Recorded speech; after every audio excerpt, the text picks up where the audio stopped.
मंगलवार 23 जुलाई 2024 ईरान के नए राष्ट्रपति मसूद पेजेश्कियान का भव्य शपथ ग्रहण समारोह था।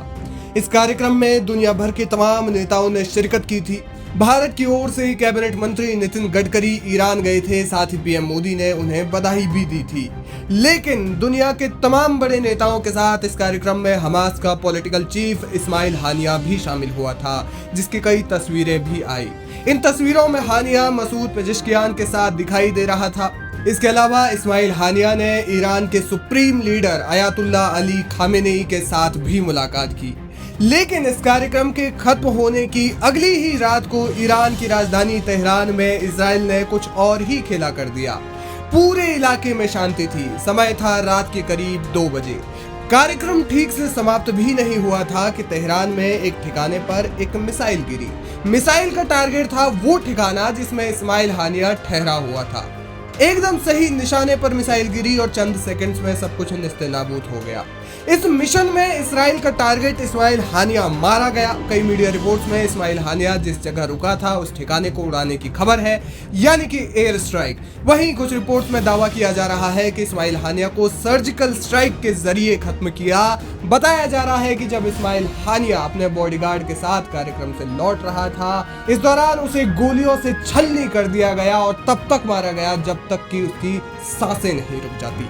हालांकि जरिया चाहे जो भी हो, लेकिन हानिया का खात्मा इस्राइल हमास युद्ध में निर्णायक बिंदु माना जा रहा है।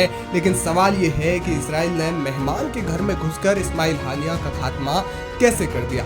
साथ ही ये भी सवाल बड़ा है कि इसका प्रभाव इस्राइल हमास युद्ध पर कैसा पड़ेगा।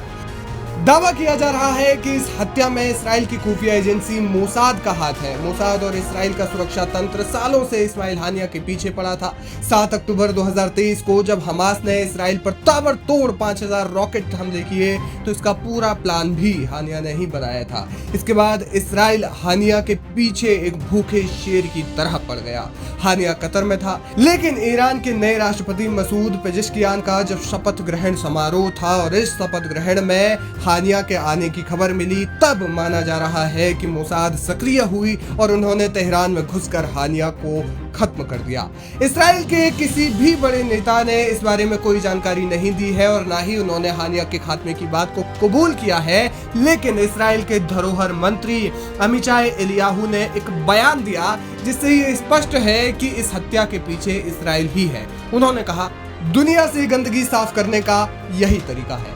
दूसरी ओर खबर है कि इस्राइल का शीर्ष नेतृत्व जश्न मना रहा है। ईरान और फिलिस्तीन के मित्र देशों ने इस्राइल पर इस हत्या का आरोप लगाया है, लेकिन ये पहली बार नहीं है जब इस्राइल पर किसी हत्या का आरोप लगा हो। इससे पहले भी इस्राइल पर कई हाई प्रोफाइल किलिंग का आरोप और खास तौर पर उसकी खुफिया एजेंसी मोसाद पर लग चुका है। विदेश मामलों के विशेषज्ञों की इस पर अलग अलग राय है। कुछ विशेषज्ञों का कहना है कि यह हत्या इस जंग के अंत का कारण बन सकती है। वहीं कुछ लोगों का कहना है कि हमास इस्राइल से इसका बदला लेगा और इस्राइल में ज्यादा कहर बरपा सकता है। अब वास्तव में क्या होगा, यह आने वाले कुछ ही दिनों में स्पष्ट हो जाएगा।